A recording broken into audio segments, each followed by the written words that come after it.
Alright guys, how we doing today? Welcome back. I'm Matt. I'm Jimmy. And we are two average guys. So, first time on the show. This is our third year doing this. First time on the show, and we're actually going to be talking with Carriker today. So Absolutely. Pretty cool. Talking to him in about 12 minutes. So, at 6:30, we'll be giving him a call live on the show. So, that should be kind of cool. So make sure you guys tune in. We are very excited to talk to him. First guest, and make sure that it's a good one. So we'll be calling him in 12 minutes. But before we do that, what we'll do is we'll go ahead and talk about college football rankings first, because college football rankings actually just came out, which is why we're actually a couple minutes late. So we'll talk about the rankings. We're not going to go too deep into the games last week. There wasn't really a whole lot to talk about. We really didn't see any upsets. There's not a whole lot of change in the top 10, right? Which right now are the top 10 is all that matters. Actually, even the top 7, 8, maybe. Unless you're an Ohio State fan, you think they have an outside chance. Yeah, no, you're at 9. So, and they're at 9. So Penn State's at 10. So let's talk about quick just the top 6. So we only saw one change in the top 6 from last week to this week. Alabama's still number 1. Clemson got knocked from number 2 down to number 3, so Miami jumped them. So you have 2 undefeateds at number 2 and 3. Which I thought it should have been. I 1 and 2. I thought it should have been that last week. It probably should have been. Clemson goes to 3, and Oklahoma stays at 4. Wisconsin stays at 5. Auburn goes to 6. So, 6. Quick thoughts. Yeah, like I said, I thought Miami should have been at number 2 last week. Mm-hmm. Deserving, deserving of being number 2. Especially after a win over a good Notre Dame program. They beat Notre Dame. They beat Virginia Tech the week before. They struggled a bit with Virginia last week. This past week, they came out slow. Virginia came out hot. The quarterback threw 3 touchdown passes in the first half. Virginia was looking pretty good. I was a little surprised, but Miami figured it out in the second half. Ended up pulling away. Yep. What we're running into now, I think, is the spoilers. You're going to get the teams that have nothing left to lose, nothing really to play for. Maybe a better bowl game, but maybe a better bowl game, or maybe not a bowl game. Maybe this is their bowl game. Hey, we're going to place one of the top teams, and we're not going to go to a bowl game, so this is our bowl game. I like it. I'm excited for this week. I think it'll be better than last week. So yeah. So really, I think this weekend. Obviously we have the Iron Bowl coming up this weekend. Nebraska's playing Iowa, so I'll be at that game, and don't you worry, I'll be coming live to you guys and talk about the game. So I apologize ahead of time if I say anything stupid or if I'm not myself, but pretty excited to go to the game. It's gonna be 65 degrees. Pretty excited about that. So I may or may not end up down there. The plan kind of was to go down there, but yeah, we'll see after. And I'll be cheering on those Huskers. So Iowa lost. They're now 6-5. And they lost to Purdue. So here's my thing once again with Ohio State. You talk about resumes. You talk about the toughness of some of these teams and the resume, which they said Miami had the number 1 toughest schedule in the country. I find that hard to believe if you look at their schedule. Maybe their last 2 weeks, maybe the last month, maybe. Yeah, but other than that, I don't think no one really thought anything of them until they got to Virginia Tech. Well, it's been kind of hard to tell this year. Because you see somebody on somebody's schedule, and you think, oh man, they got a tough schedule. You look at the whole season as a whole, or just week to week. Yeah, they've got a tough schedule. Then some of these teams aren't very good. So yeah, it's kind of hard to judge at least. Yeah. So I don't know how they gauge that. Once again, you got Clemson, 1 loss to Syracuse. It's not a good loss. It's really not, and that was halfway through the season when really you should be at the point. Was it week 6 or 7 or game 6 or 7 for them? Where at that point they should really be at their peak and playing at their best to get to a playoff spot towards the end of the season. And when you don't play your best, yes, you lost your starting quarterback. Right. That happens throughout the entire season for these teams, and you got to figure out a way to win. Look at Ohio State a couple years ago when they won the national championship with Cordell Jones. Right. You had 3 quarterbacks on the team. You were lucky enough to have 3 talented quarterbacks.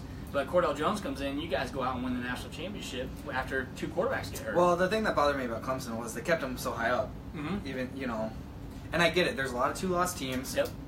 But some of these 2-loss teams might even be better than them. Ohio State might be better than them on a given day. Notre Dame could be better than them. Yeah. And I'm sorry, Wisconsin. Undefeated. I don't know how you don't have them in the top 4 right now, considering they beat Michigan. Right. Which I didn't really struggle with Michigan. I thought Michigan should have been ranked a little higher than they were, but at 8-2 when you have some of these other 3-loss teams up there. And in Ohio State, once again, I will keep pounding to the pavement with this. Ohio State, you don't have a chance of making the playoff. I will bet anybody 2 cases of beer if they actually make the playoff. And if they do, there's a caveat to that. Not only 2 cases of beer, but I will investigate ESPN's handling of or their play and how much Ohio State's paying them. Because when you give up 55 points to Iowa, who is now 6-5 and might go 6-6 on the season if Nebraska can pull out a win. Remember, lost to Purdue last weekend. The weekend before, they only had 66 yards of offense after beating Ohio State to the ground. Yeah, I don't know if they just gave it everything they had in that Ohio State game and just don't have anything. So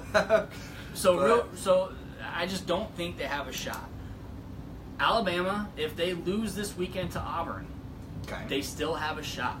Oh, for sure. Because it's going to be the same situation like you talked about with Ohio State, Penn State from last year.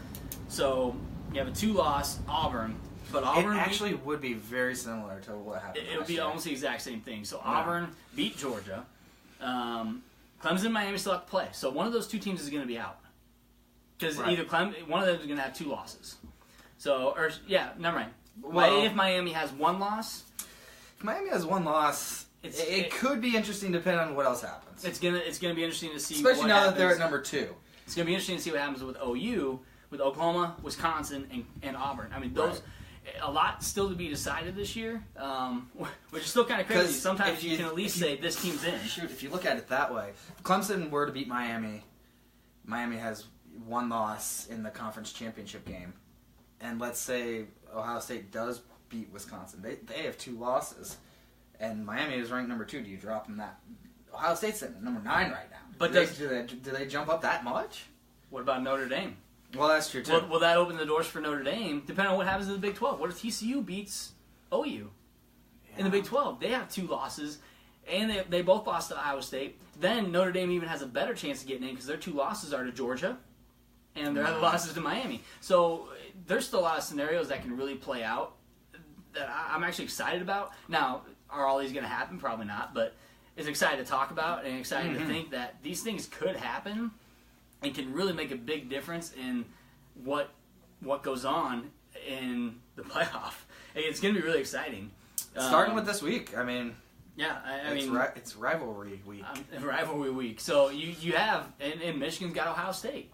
You can't put Michigan out of the water against Ohio State because Michigan's defense is still pretty solid. And I don't know about if that Michigan quarterback's going to be playing or not, but he was way better than their other quarterback. The one that was playing this weekend, I think he ended up getting hurt and coming out of the game. Well, and one thing I thought with the Michigan-Wisconsin game was Michigan's a defensive team, Wisconsin's defensive. Wisconsin is a running team, and Michigan is kind of, offensively they don't have much on offense. Yeah, they don't really have an identity this year on offense. So the game was tight for a while until Wisconsin started opening up the pass game. What's the quarterback's name? Hornibrook. I mean, he made some sweet passes. There was one where he threaded the needle in between 2 defensemen. There was a couple like that. And that gave him, I think, a 2-score lead at that point. Right. Either 10 or 17 Yeah, because that Taylor's good, but they're having a hard time running on Michigan's defense. But after a couple of drives where they scored on the pass, Michigan had to start covering the pass, and that opened up Taylor. Yeah. And Taylor still had a hell of a good game. Hornibrook had probably the best game of the year, to be honest. Yeah, from what I've watched this year, it was one of the best, probably the best I've seen him. So, I mean, that was a huge win for them. It's a big Big Ten win for Wisconsin, and I think it showed people an 8-2 Michigan just got beat by an undefeated Wisconsin when people are questioning, are they really a legit team? Are they a team we could see in the playoff? And I'm saying yes. I mean, after seeing Hornibrook, I haven't thought much of him yet. I've seen a couple Wisconsin games this season, but they haven't had to rely on him. When they had to rely on him and count on him to make plays, he did. And the receivers are good. Taylor is phenomenal. He's a freshman, too. Yeah. So that guy's going to New York. He should I would think. So it's going to be interesting to see what happens next week. Let me ask you this. The last 2 years, the Big Ten team that went to the playoff got shut out. Okay? Yep. Michigan State went. They got shut out by Alabama. Last year, Ohio State went. Got whooped by Clemson. Got shut out by Clemson. Yep. If Wisconsin goes, do they have a legitimate shot at beating Alabama, beating Miami, beating Georgia or Clemson? I think they do just because, Miami Oklahoma. isn't... Miami, if they play, let's say they play Miami. Miami isn't super strong offensively, Quarterback's decent. And quarterback's decent, but they can stop a running quarterback. They play good defense. Their defensive ends don't crash, and they spy the quarterback well. So I think Wisconsin could have a chance at beating. Same with Oklahoma. Baker Mayfield can run the ball. He can pass the ball. We know he can throw the ball deep. But once again, Wisconsin is prideful on their defense. Right. So if their probably best matchup would be Oklahoma, but yeah, that's probably not going to happen because they're at 5-4. But we'll see. They could end 2-3. You never know. Yeah, I mean it's going to be. I think it's going to be interesting. I'm excited. I'm excited to see how these next couple of weeks play out because it is going to make a big difference in what's going to happen moving forward, and it's going to make a difference in the playoffs because this is the last week for teams to really show that have a chance in the playoff, like in Ohio State, to show up against Michigan and beat their rival. Yes, they have 2 losses. They lost to Ohio State and Oklahoma, but the committee loves them.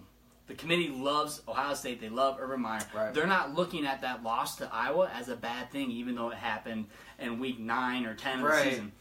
They're not viewing it as a 55 points to a 6-5 Iowa. They're not viewing that. Yeah, I don't get it. So it's going to be interesting. So it is 6:29. So Jimmy's about to call Adam here. We're going to get him on the line, and we got some questions we're going to ask him. Obviously tailored towards Nebraska. So for those Husker fans, go ahead and stay tuned. We're going to ask some questions about the season, what he thinks. If you listen to Carriker Chronicles, he did do a show. It was posted yesterday, I believe. Last night or earlier today. Yeah, and he talked a little bit, so we're going to ask him a question towards what he said at the end. So go ahead and cue him up. All right. And just, put your...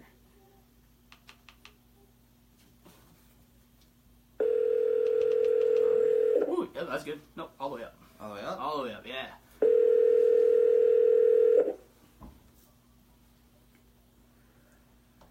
Hello? Hey, is this Adam? This is he.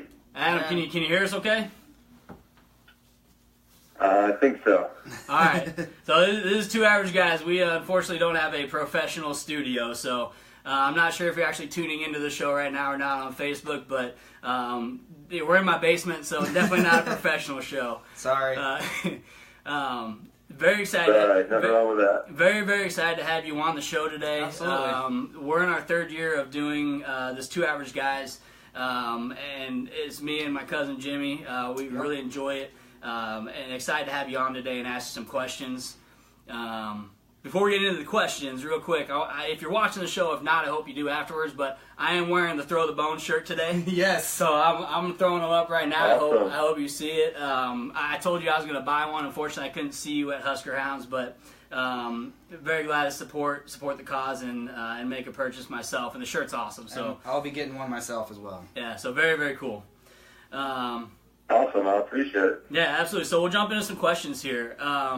So first question. So as a former defensive player for Nebraska, what's been the hardest part of watching the defense and the comments that follow by our defense coordinator, Diaco?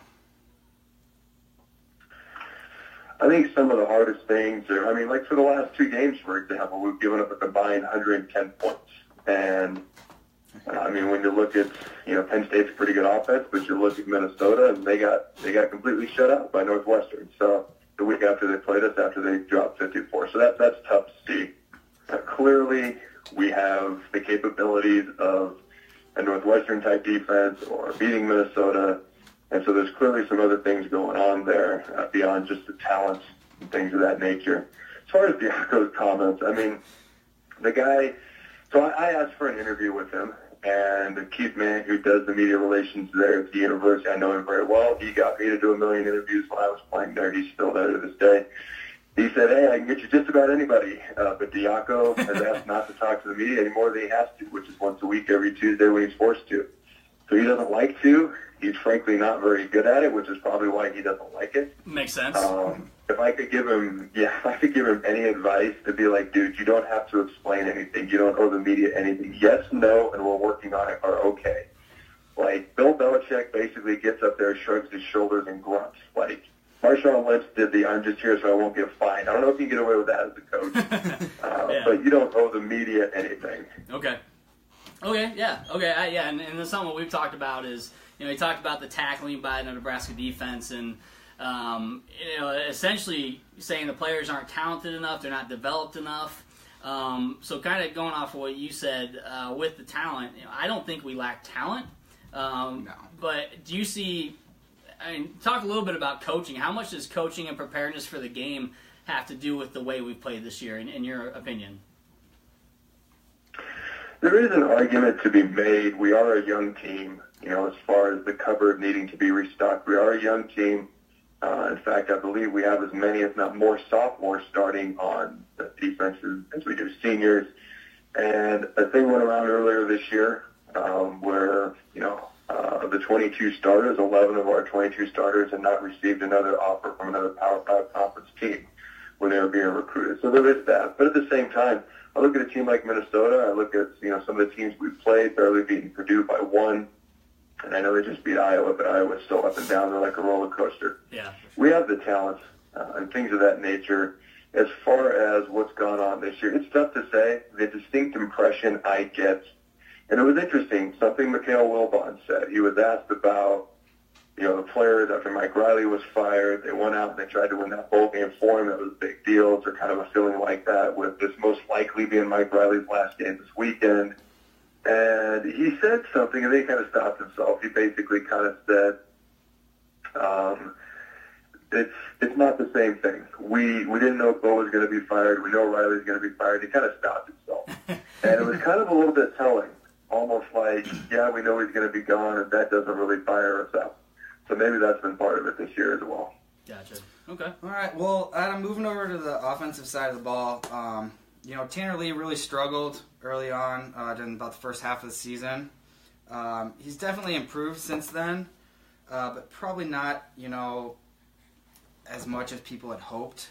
Were expectations too high for him going into this year, do you think?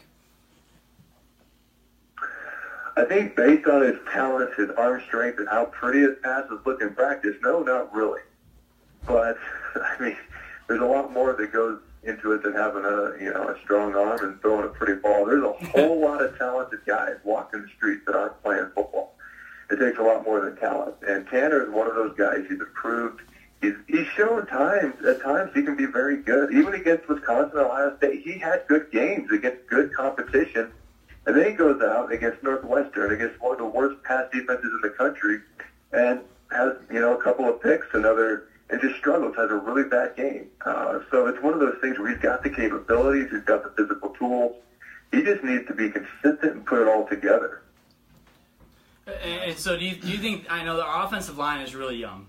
And so we're going to talk just real quick about the talent. What I feel is a big talent and a big step up that we have going into the next season. And Jimmy's got a follow-up question as it relates to the Carriker Chronicles that were posted that we saw today. So we have guys like Bryant, Bradley, Wilbon, and Zigbo that are all potentially going to be back this next year, with 2 of them being seniors.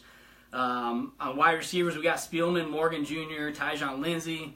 We got Reimers and Stoll that are going to be back next year. Most likely, Reimers will be as well.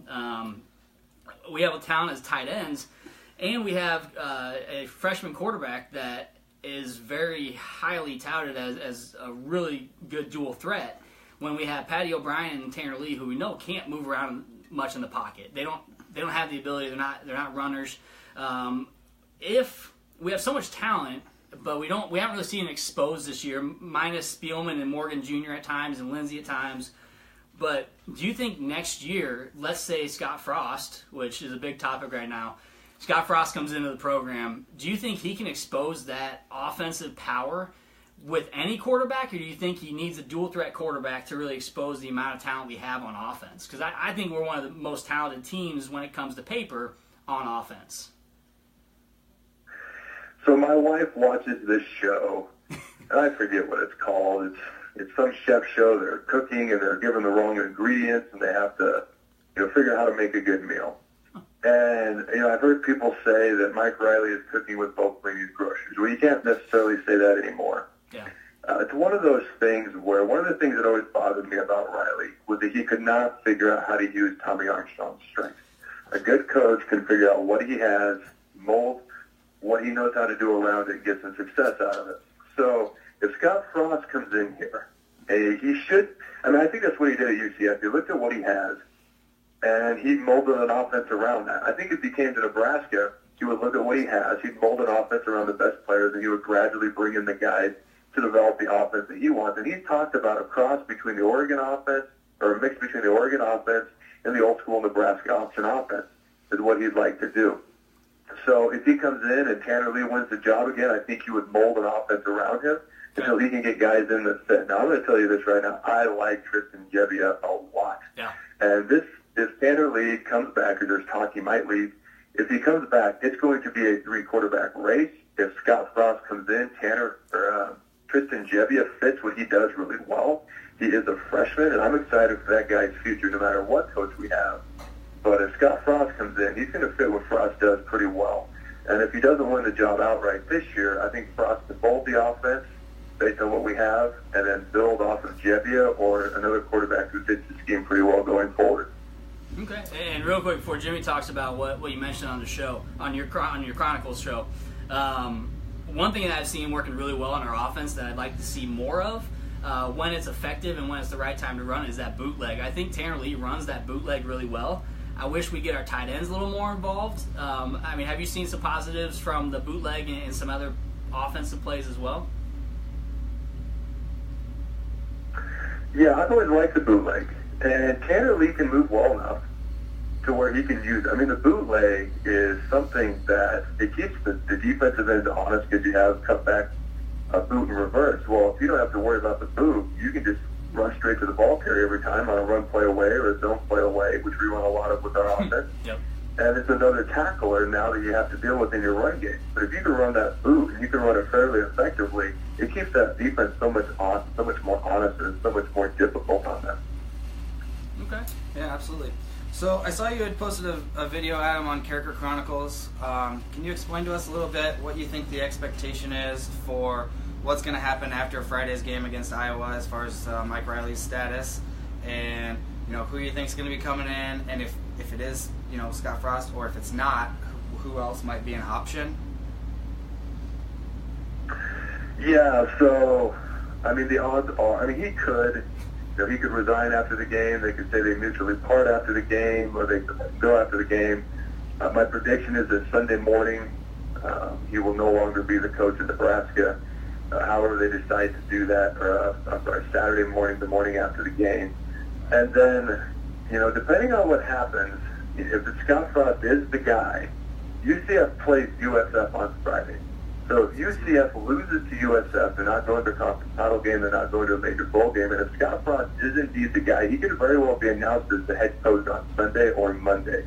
Okay. Now, if he's not the guy, you got to figure out who the other guys are, and some of my favorite candidates are Matt Campbell, the Iowa State head coach. I do like Chip Kelly. I still have question marks about that offense. A little bit he's had success, but how it affects the entire team, including wearing your defense out just a little bit. And I like Brent Venerable, the D coordinator from Clemson. Yep. The thing that makes me nervous is he's had an opportunity several times to go somewhere and be a head coach over the years, and he's never taken it. Now, there's usually a reason why people do or don't do things. So whatever that reason is, that's what makes me hesitate. But I do like Matt Campbell a lot if it's not Scott Frost. Okay. Yeah, I mean, we've been, we're hardcore Husker fans. I mean, we remember watching you when you played for Nebraska. I'm a Cowboys fan, and I cheer. I know, I'm sorry. But watching the Redskins and being able to watch guys like you, and then seeing Roy Halou and Niles Paul and Compton. Now, seeing these Huskers go into the pros. I mean, no matter who they play for, I hate the Patriots, but I love cheering on Rex Burkhead. So for sure. Same thing with the Lions and Abdullah. So seeing the Huskers and guys like you go to the pros, it's a lot of fun to be able to cheer you guys on. And we've taken some flack, and I know Cornhusker Nation is taking some flack on what we've been talking about with Nebraska and kind of the Debbie Downers, but we're just hardcore fans, and I think we see a lot on TV that obviously paints a different picture in the locker room, what happens in practices and on the field, but I just think not seeing adjustments on the field has been very frustrating this year. So we're very hopeful for the future of this team. I'm sure you are as well. Being still very connected to the Husker program. So, I mean, did you have any final thoughts or any questions you have for us? I mean, as far as having a show, it's interesting. Sam McEwen actually tweeted out something a couple weeks ago. So the pastor of my church is a really nice guy, but he is extremely sensitive to content that he gets in response to the content he puts out, positive and negative. Okay. Very highly responsive, affects him highly.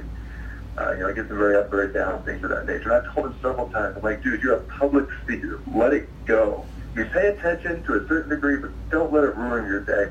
And Sam McEwen put out this tweet a couple of weeks ago, and he literally got these two emails back to back in his inbox. And one basically said that all the Nebraska media is a brood of vipers, and the guy was going to send Scott Frost a message not to come here. You don't want to deal with these snakes in the grass. And then the very next email was, how can you not call the coaches out on their BS more, And it's just one of those things, it made me laugh, because having a show, as you guys do, and you talked about taking flack, you got to just express what's honestly in your heart. Obviously, you listen to the fans. I say that the show is the people's show. It is. I listen to what the fans have to say. And what I mean by that is they can ask me anything, and I'll give my response.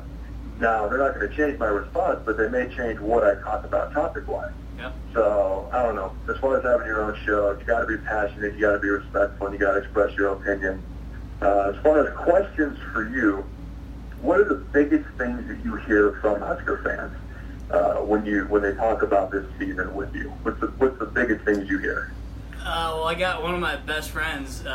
He asked what time the game was this weekend against Penn State. I told him 3 o'clock. His response was, okay, I want to make sure I stay as far away from that as possible.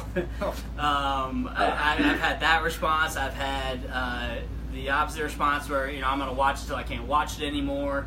I've had other fans that, hey, I watched the whole game, whether, win or lose. I've seen a little bit of everything.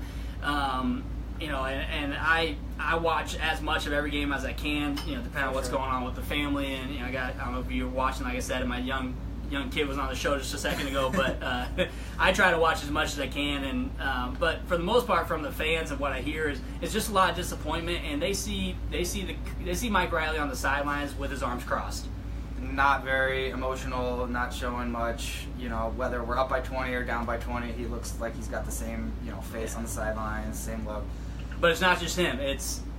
I don't see a lot of conversation with the coaches and the players on the sidelines, and it feels like there's a disconnect between the players and the coaches, and that's where I question coaching so much, is because I think we have talent, but if I messed up in a game when I was a kid playing sports, I got yelled at. Right. And maybe not yelled at, but someone was talking to me saying, hey, this is what you did wrong, and I just don't see a lot of that happening on the sideline. Maybe it's just because I'm not showing it. Right. But that's what a lot of people are seeing and talking to me about, too, is how do you view the coaching? It's always focused on coaching because I think people see that we have talent. Right. And I think a lot of what I've heard is the defense looks lost. We've had these guys played last year, and they didn't look this way. I know there was a difference. We came in with a 3-4 different scheme. But it seems like we haven't figured it out. Yeah, Chris Jones and Kalu, they're solid defenders, and they've really struggled this year, and so that's where a lot of people are just confused. Like, we weren't great defensively last year, but this year we are lost, and that's a common theme that we hear more than anything else. For sure. It's interesting because, and then I got to run after this, but it's interesting because when they let go of Mark Banker, everyone was calling for Mark Banker to be fired. Yep. And I kept saying, why? The offense. The defense drastically improved from the year before. Oh, yeah. Sure. Oh, yeah. And I think we were 30th in the country in defense, which is not black shirt standards, but it's like, look at the offense. Look at what they've done. A year ago, they were pretty bad. To get to 30 points didn't hardly happen at all last year. Yep. And that's part of where I was like, they couldn't figure out what to do with Paul Armstrong. And so it's one of those things where, I don't know, when fans talk about, oh man, he fired, Banker, he fired the special teams coach, he fired the D-line coach, he's firing his friend, he really wants to win. Yeah. Somehow, that raised Riley's stock in their eyes, and that blew my mind. Yeah. It's like, first of all, he should have fired the offensive guy. The reason he didn't because that's an indictment on himself, because he's an offensive coach. Yep. So he's going to go after the defensive guy to save his own job. But the fact that he keeps having to fire guys who coach for him, work with him, and guys that he hired, it blew my mind. I'm like, no, that's an indictment on him. It should not in any way, shape, or form help him. Yeah. But anyway, those are kind of my final thoughts. Solid. Hey, okay. Adam, once again, we appreciate you being on the show. Once again, big fans of yours in general, and big fans of Nebraska. So I'll be at the game cheering on Nebraska this weekend on Friday. Very excited to go. It's my first time going this year. And I think maybe we can go out with a bang and make Iowa 6-6 and keep Ohio State out of the playoff for sure. So. Yeah, that sounds good. All right, Adam, thanks, we appreciate your time, and have a good evening. All right, thanks for having me. All right, thank you. Okay, bye. Bye. All right, guys. So, I mean, pretty cool. I mean, I'm high five on that one. That was pretty Thanks, awesome. Adam. So once again, Adam Carriker, thank you for being a good sport, coming on the show. We're just two small time guys trying to have fun, we love talking football. It's interesting to hear his thoughts because he does have a different perspective being a defensive end, not only for Nebraska, but then going to the pros. He knows what it takes not only to win, but he knows what the coaching is like on the sidelines, from the booth, and so he can see what's missing on the field as well, considering he's had, he was in the pros, drafted in 27, and ended up going to Washington for a few years, a couple full years in Washington before he blew out his leg. So he's seeing a lot of the stuff that the fans are seeing, and it sounds like he's kind of in the same boat. Like, Riley doesn't have a chance. And hopefully you guys can hear that okay. Yeah, we'll have to check. Yeah. I don't know if we should have had that closer or not. But not professional studio. It's not my mom's basement, but it's my basement. But it's like I said, that was pretty fun to talk to him. Hopefully we can get more interviews like that on the show. Once again, thank you, Cornhusker Nation, for setting that up for us. We really appreciate it. It means a lot to us. That's our first. So who you got next week for us? Yeah, no kidding. No, that was cool. But one thing I saw, I just want to talk about what I saw on Cornhusker Nation this past weekend, and it kind of made me upset. And I almost responded, but I didn't because on my personal page and also on the Two Average Guys, I didn't want to respond because I typically stay away from responses. But I know I start reading stuff and I get deeper and deeper, and it's worse and worse, and I get frustrated and I almost post, but I never do. And so someone mentioned. How dare you? Cornhusker Nation posted, I think it was a meme, or it might have been some sort of comment about Riley or an article about Riley and him being fired. And someone just attacked the page, like, how dare you? He's shown nothing but respect to Nebraska, the fans, the players. It's Absolutely. It's not about Riley as a person. Like, as a person, yes, he is a nice guy. We've known that since day one. We know that he is passionate. We know he likes the players. He's not passionate on the sidelines, but we know he cares about the players. The players know he cares about them. And they even said that after their last loss is, Riley cares about us. And that's great, but that doesn't mean you can coach a team and get them hyped up for a game. And that's where even mid-game. Yeah, and I think that's where fans are getting frustrated is, yes, it's nothing against him personally. It's the fact that we're not winning games. You've done worse this year than last year, and the year before was almost as bad as this year, but a little bit better. It is kind of interesting because I know he literally is the complete opposite of Bo Pelini. People were upset about Bo yelling at the players on the sidelines, yelling at officials on the sidelines, throwing headsets, whatever. Press conferences. You need something in between there, I guess. Yeah. Personally, I didn't mind all that by Bo Pelini because those are the best coaches I ever played for. Yeah. But when you are a public figure like that, you do have to kind of tone it down a notch. Tone it down a little bit. Be professional. But I'm glad we don't have to be professional all the time. We can do whatever we want.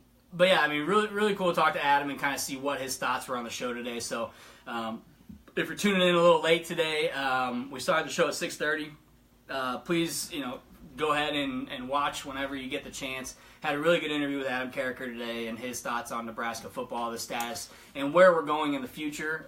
We asked him about talent. We asked about our offense, our defense, and what he sees if Scott Frost is that next guy to come in.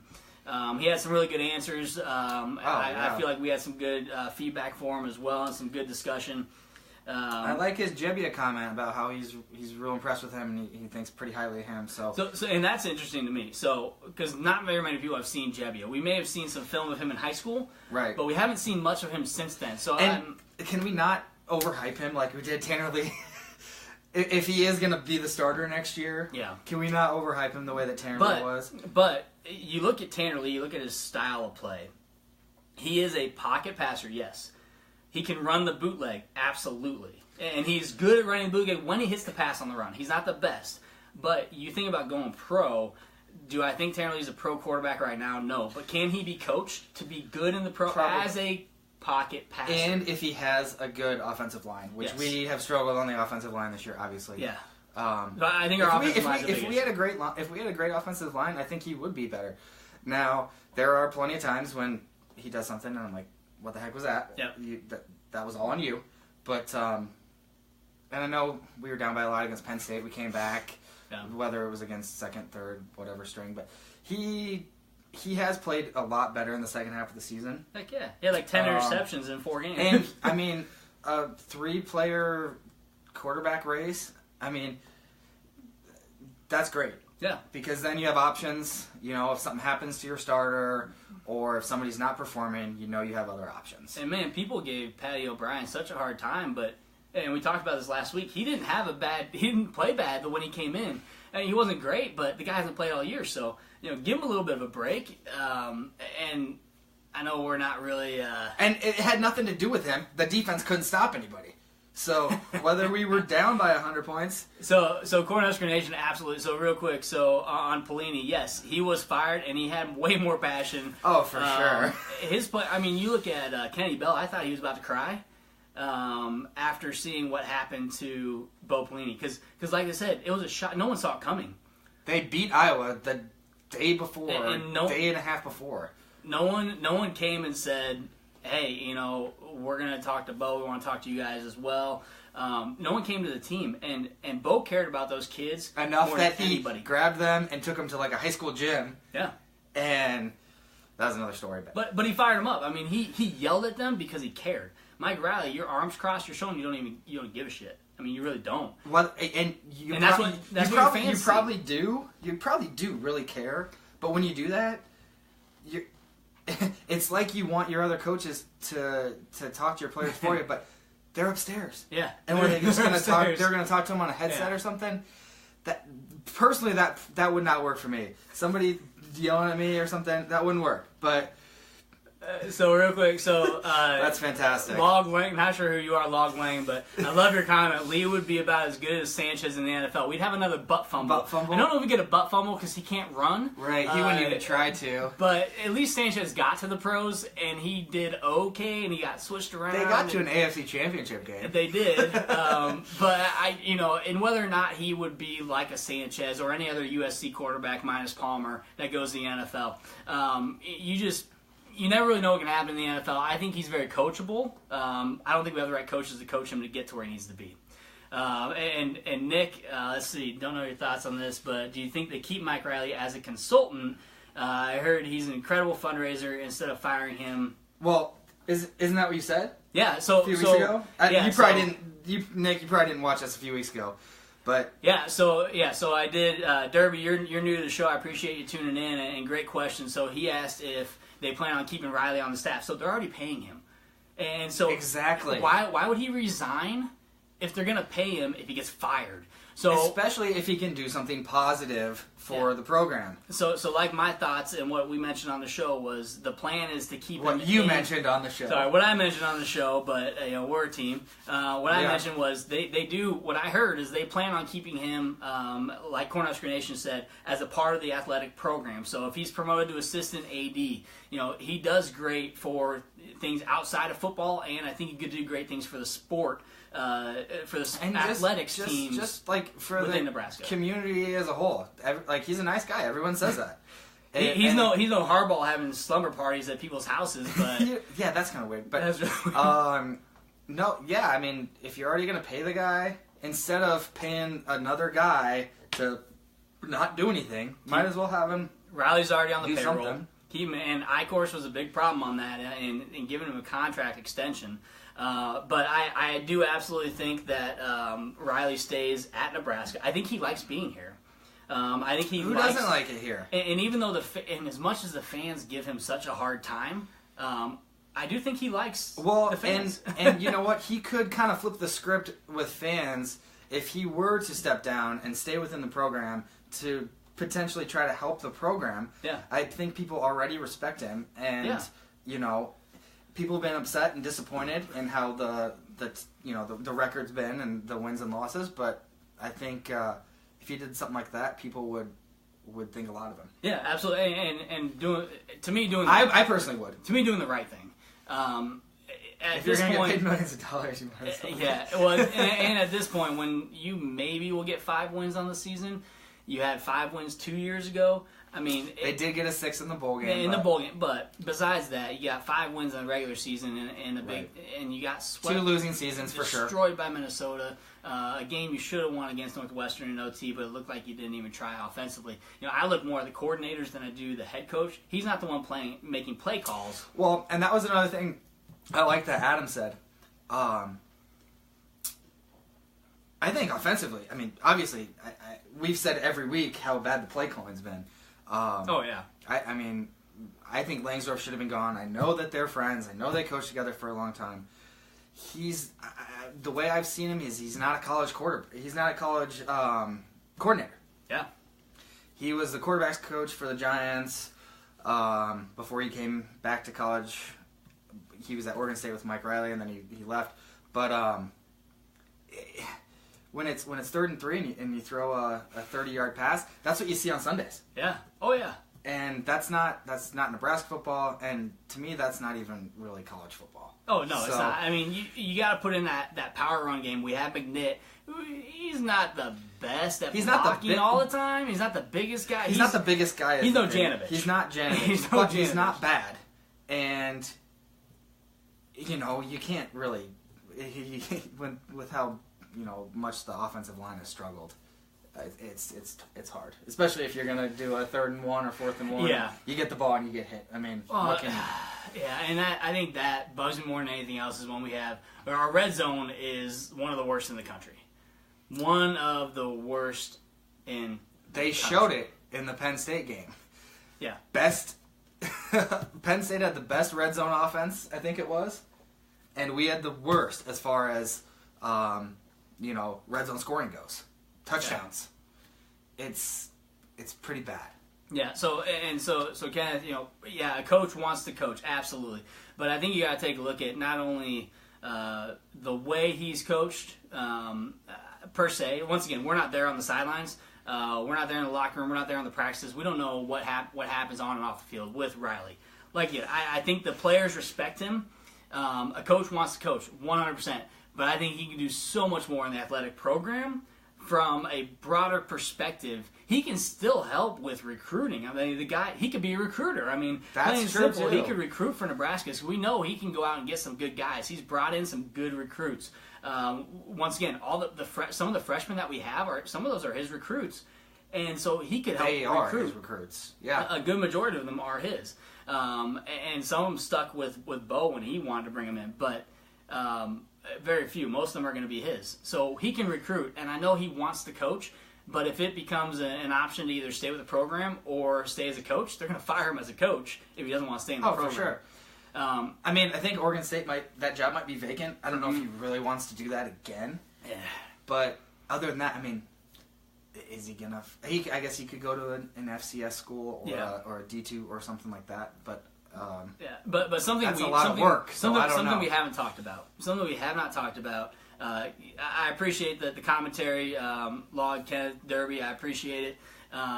This asking great questions. It is really fun to be able to talk back and forth. Yeah, and really go through. We need more people to do this during the shows.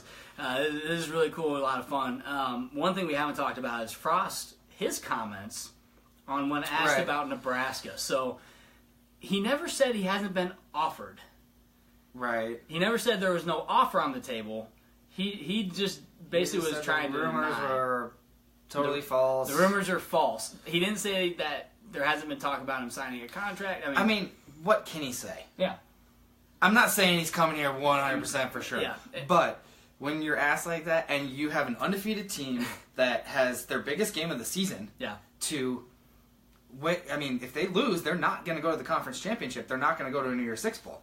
They basically have to win this weekend So yeah, why would he say anything? He's I got would a team deflect to coach. that as fast as I could. Nope, that's false. He's got a team to coach, and you see this. And he loves his team, and he's very passionate. And you see this not only in college football, you see it at the pro level as well.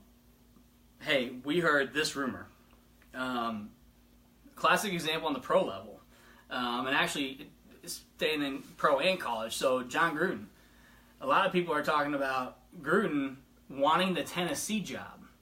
Not a chance. If you ever watch NFL and you ever listen to Gruden talk, I love him as an announcer. He's not the smartest guy, but he doesn't want to go back to coaching. He definitely. Why would you want to? He definitely doesn't want to go back to millions of dollars. He doesn't want to go back to doing college. Monday Night Football in Tennessee. Why would and you doing want to commercials? Tennessee? So you see, if this anything, he needs to go back to my Bucks. Yeah, you see this in the college level. They won a Super Bowl. What's his bucket from Wisconsin? Bielema. Brent Bielema. He's at Arkansas now. But he denied all claims. This Wisconsin was having a good season. They're like, hey, and that and this and that. And he's like, no, he goes, totally false. Yeah. And then what do you know? He jumps ship and he goes to Arkansas. The thing that happens in college football all the time. You're not going to say, yeah, Nebraska's offered me and I'm going to accept it, or Nebraska's offered me, because then that takes the distraction, which is already a distraction, but it makes it bigger. Right. And it puts that distraction on your team when you're trying to prepare to go undefeated for the season. When you've come so far from having 0 wins to having a good season last year and getting better this year to undefeated. So I just don't think those allegations, the rumors, everyone's saying it's a rumor, but when you have a couple different, I guess, confirmed, not confirmed sources, but when I got someone saying it's a done deal at 7 years, $6 million a year, you got someone else saying 7 years, $6 million a year. One person saying $5 million a year for 7 years. Either way, he's getting $5 million at UCF. He's not going to come to Nebraska for $5 million. You got to offer more. He's not making that much. I thought he was making $5 million. He's making like $2 million. What? Look it up. I'm not going to look it up now, but either way, that's what I was just about to say. He's obviously going to go somewhere. I mean, I've heard things about how why would he leave Central Florida? It's in a great area. True. Great recruiting territory. Florida. True. Weather's nice, true. But ask anybody, if you're at a job and you make, let's say you make $50,000 at your job, and somebody wants to offer you 3 or 4 times that amount to go to another job, you're gonna do that, aren't you? Yeah. Especially if you're doing the same thing. It's just in a different place. Absolutely, you're gonna go do that. Yeah, absolutely. So Ninneman, Nick, I appreciate you chiming in here. So you heard inside sources that coaching staff's in a shambles and arguing. I mean, we saw this with Diaco's comments about the tackling and about how the administration was telling the team how to tackle. I mean, for something like that to blame the administration before you came on as a coach, I mean, you're basically saying that I have no control of the team, and when I came on, I had to change everything, but we suck at tackling. So what have you done since you came on? So I totally believe that. Yeah, Riley, I think he has lost control of his coaches, because then Riley and Langsdorf both came out after Diaco and said that's totally false what Diaco said. Especially with the way Diaco talks in the press conferences. Yeah. It's just unreal. And talking about recruiting Cornhusker Nation, about the difference between Riley and Pelini, it definitely, there's a big difference. So where are we recruiting our folks? And it definitely is night and day between the two. And I think we've seen some of those new guys coming in where we have such a good talent. And Ninneman, once again, he is a great guy, but he can't be, you say, removed from the program. If you say that you want him removed from the program and that happens, I'm not going to be upset. I mean, I'm not going to be upset by that. No. But I'm just saying, what I've heard is that he's staying with the program. What I said was, if we do keep him around and we're already paying him, and he can do good things, that's fine. If we don't, that's fine too. I don't care. I want to win. I don't have a preference. And one of my buddies keeps saying, hey, they're gonna up the tuition on Nebraska and all this. And I told him, I'm not in college anymore, so I really don't care what they do with the tuition in Nebraska. But he's making $1.5 million. Thanks, Cornhusker Nation, for pointing that out. Is that Frost? Yeah, he's talking about Frost. Who else were you talking about? 1.5, I told you. Yeah, thank you. You said 2.5 more. I said 2. Okay. So, really, I think whether Riley goes or whether he stays. Yeah, I mean, I wouldn't be surprised. Langsdorf, Tim Beck was awful with Nebraska. Langsdorf, I think, is worse with Nebraska. Yeah. They're both bad. Tim Beck is having some success with Ohio State, right? Well, he was at Ohio State. I don't know if he's still there. I think he I heard his name not too long ago. I can't remember if he's still at Ohio State or not, but Tim Beck was awful as an O coordinator, and I think Langsdorf is worse. I think he's awful. Well, you look at, once again, our red zone. Man, you got 2 yards to go, and we can't figure out a play that's going to get it. Run the bootleg. We have 3 tight ends that are actually pretty damn good. Find Reimers, find Stoll. You don't see those guys in the game nearly as much as I think we should. That's what helps with having a mobile quarterback. You can do that, but we don't run the bootleg enough. I mean, the bootleg would work on those, but we have to have an offensive line that can block as well, or a running back or wide receiver that can come over on the bootleg and maybe help with Tanner Lee to get out of the pocket and make that block. Right. I mean, really, I think it's gonna be really, really fun next year, because I'm gonna say it right now. Scott Frost is going to be hired. If it's not already a signed deal, Scott Frost is in. Mike Riley's out, whether he stays in the program or not. I will buy you beer if I'm wrong. Not everybody watching, because there's a lot of people out there that have seen the video, but you can buy me a beer. I'll buy Jimmy a beer. How about that? Scott Frost is hired. Mike Riley's out. Langsdorf is out. Diaco's out. Diaco doesn't have a chance of staying in. I think that was a terrible hire. And as Adam mentioned, Mike Riley's firing these guys that he hired to bring on to his staff, and then he's firing them. It looks terrible on him. The thing is, what I think Frost can do, we've mentioned this a little bit in previous weeks, is that I think he can come into Nebraska and he can use what he has right off the bat. Yes. In his system, or he can coach to what he has. When Mike Riley came in, they tried to do too much right away. He didn't try to use Tommy's strengths. Yep. He tried to have Tommy throw the ball 45 times a game. That was not what Tommy Armstrong could do. And absolutely. So. And last year they changed it up a little bit. They made some adjustments. They had more Tommy designed runs. They didn't focus on having him throw the ball 40 times, and we were better. Yeah. So Kenneth, you mentioned if Frost is the failed, good Lord, how could we recover from that? So bouncing off of what Jimmy just said and also what Adam just said, here's my thoughts on that. I think it'd be tough for him to fail, only because the amount of talent we have on offense. I think I said at the beginning of the year, it might have been last year, I can't remember, but we have 4 running backs that are good. Bryant is going to be back next year healthy. We have Bradley, who has been in the games this year. Sophomore. He's getting a little hurt this year, but he runs hard, he runs fast. Those are our 2 outside runners. You got Zigbo and Wilbon, who can run between the tackles. The Zigbos are between the tackle guy, and I think you got Wilbon, who needs to just get outside the line a little bit. We got 4 runners. Talk about the diamond offense. That'd be fun. We have Spielman, Morgan, Lindsey, Reimers, and Stoll. We have tight ends. We have wide receivers. We have so much, and we have guys that have been recruited already and committed.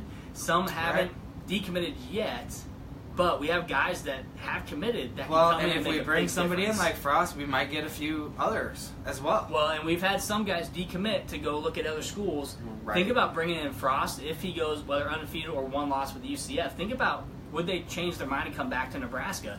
Or others. One thing I know you said, if Frost is to fail, good Lord, how do we recover from that?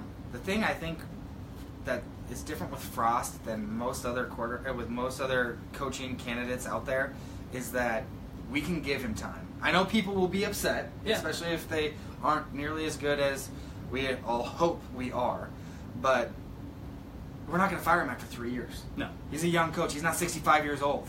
With 2 losing seasons. Yeah, well, he's 42. Look what he did with UCF. Once again, he started off, they went no wins first season. He went 6-6. They lost their bowl game, so they went technically 6-7 last year. Yep. 6-6 regular season, and now they're 10-0.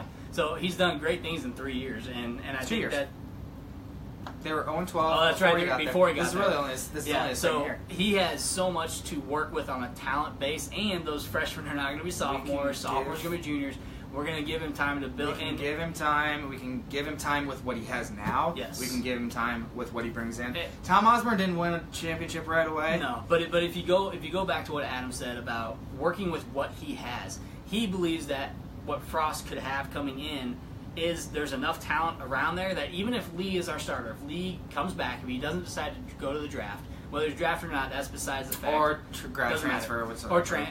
Whatever happens next year with the quarterback situation, we have 3 quarterbacks. Frost is going to work with what he has to make the offense work to where we can be successful. And it may not be the first year, but maybe the second year, maybe the third year. Yeah, and he's going to do it. It might not be right away with what Frost actually wants to do, but more of what the players that we have on the team can do. And I think he can mold some of these players, work with what he's got, and have a very, very good team. Yeah, and that's the biggest thing. So working with what you have.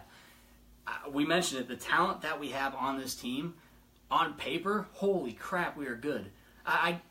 If you can tell me another team in the country that has 3 to 4 very talented wide receivers like Nebraska does, and 4 running backs like Nebraska does, I'd be shocked. That's why I think you throw Jebbia in there if he's ready, if he's put on a little bit of weight, which is a big thing that they want. Throw that all in with him being able to run. Yeah. So the talent and is a there. little bit better on the offensive line. We'll have some. I know, like Adam said, we have some young guys there. Hopefully, we get a little better on the offensive line going next year, and hopefully over the next few years we can start getting some big uglies up front, so we can run. We can pound the rock. Yeah. So Lee left Tulane because of the spread offense.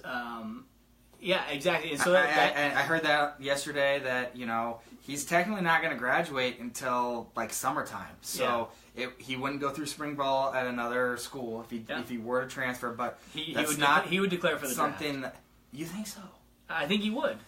Because they've been saying all year that people like Tanner Lee and his style of play, which is kind of crazy. He's not having a great year, but there could be a team out there, Cleveland Browns, that could be looking at a backup. And any team could see him as a backup, someone that they can develop. They see him as a challenge. But exactly, when Frost brings a spread offense, Lee's not going to be a part of that. And that's what I was talking to somebody about it yesterday. Tanner Lee, Patty O'Brien. They're pocket passers. They don't move outside the pocket very often. Tanner Lee can run the bootleg. O'Brien can move a little better. O'Brien can move a little better, but than Lee can. We've seen multiple times this year with Tanner Lee when he has 10, 15 yards to run the ball, and he'll run up to the line, but then he's going to throw it every time. Whether he throws it out or whether he tries to throw it to a receiver, which gets him in trouble. So once again, Ninneman, I definitely agree with you, Nick, that if we bring in Frost, that might take away some guys that are currently on the team because of the kind of player they are, like a Tanner Lee or a Patty O'Brien, and give Jebbia a chance to run the offense. I think there's big potential, and it gets me excited to see the talent on paper that we have, and I hope that Scott Frost coming in can expose that talent. So Derby says Lee's going to the draft. Hey, like I said, I think he is too. There's been a lot of talk about it early on. Okay, you love Frost, even the guy from Washington. What is Riley doing so wrong? It's bad he has to go, but why isn't the talent performing? So, Tanner, hey, fantastic question. So, we were talking about talent over and over again, and so I think it's a mixture of both. And Adam said the same thing. It's not just the coaching. It's a mixture of coaching and talent. So, how are we preparing that talent? And let me take a step back, Tanner. We're not experts. I played 2 years of football in grade school. I played 3. And you played 2 years of grade school and 1 year of high school. So we're no experts. We didn't play that long, but we watch religiously on Saturdays. Shoot. I saw Adam. I was going to ask Adam. He posted a picture last night of his daughter with a hockey stick and saying she wanted to play hockey. Nice. And I wanted to say something, but I forgot. Different subject. Send him a message. So that's a very good question. So why isn't that talent performing? I think it's a combination. I think you have to look at multiple things surrounding the talent. I think coaching is one. I think preparedness is one. It could be a part of coaching. Do they believe in their coaches, and do they believe in what they're doing on the field? Right. But honestly, I don't have a great answer for that. I know. It's weird because you'll see teams running the ball well against us. Yeah. But then they drop back and they throw to guys that are wide open. Yeah. And it doesn't seem to make... I know running the ball sets up the pass, but it's every time. And whether they run or pass, they either have a good run or they throw to a wide open guy. So, but I got to be honest. So the question is, what is Riley doing so wrong? I don't know what Riley does. I don't either. That's a great point. He doesn't call plays on defense. Doesn't call plays on offense. That's a great so point. What everybody sees, the perception is he's not involved in offense or defense during the game. So what is he doing behind the scenes? And I don't have an answer for that. But I feel like whatever is happening on the side of the ball, there's not enough happening to where we can be successful. So I don't know. I don't know what he is doing wrong. I don't know if I have an answer for that, but I don't know what he's doing either. That's a great point there. That's something that always has been interesting. Iowa Western is one of the best JUCO schools in the country. Yeah. And why are we not getting more players from there? Yeah. Oh, no doubt. Even if it's just bringing a quarterback in to jumpstart things with a new spread offense or whatever it is, there's plenty of talent there. They're always good. There's talent across the country, and Frost has so many outlets now because he's been on the West Coast, he's been on the East Coast, he's from Nebraska. South, he's from Nebraska. That's why I think that it's the best option for Nebraska. I know, like Jason Huntington, he always says, "Be careful what you wish for," and we didn't necessarily wish for that, but something needs to change, and that is, to me, what's looking like the best. Yeah, and I think we see what's going to happen. There's no shade around it. I mean, it's happening. Because I think we can give them so much time the way we gave Osborne time. Yeah. I know it's a different time. It's a different era now, but you can keep a coach for a while. And what do we got here? Motivational speaker. Oh my God, you guys are cracking me up. Still lives in a hotel. Brian, this is good stuff. Motivational speaker. Our Western was funded by T.O. Man, this is good stuff. So listen, guys, we're about to wrap up. Yeah. Once again, we appreciate all the commentary. Keep it coming, and we'll respond to questions. We'll respond to anything you guys have. Comment and post and ask questions, or comment on stuff that we post or whatever. Like, share, let your friends know if you enjoyed the show. If you don't like to watch an hour show, let us know. We can break it down into different things. No, we can't. I don't know if we can. We drink too much beer and have too much fun. But really, I mean, this has been a blast. Adam on the show, Carriker, once again, very, very much appreciated to have you and ask you some questions. Everybody that commented on the show today, I know a couple of you, Nick and Derby, Cornhusker Nation, we appreciate it. For those that are new, Brian, Kenneth, Log, all you guys that commented that are brand new to the show, recently liked, we appreciate your commentary. We hope to answer more questions down the road, and hopefully join us next week when drink some beers with us and watch the ranking show, and then comment. Enjoy it, and we're always looking for people to come. You come hang in my basement, I got beer, so come hang in my basement, we'll give you some beer, and we'll talk. I know we've talked about it. No one's ever come in other than your baby. Yeah, well, no one wants to be on video, so.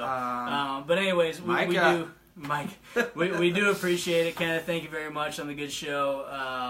Probably no true. JUCO players. Probably. Yeah, Ike Horse was an idiot. Yeah. But once again, thank you everyone for tuning in. We greatly appreciate it.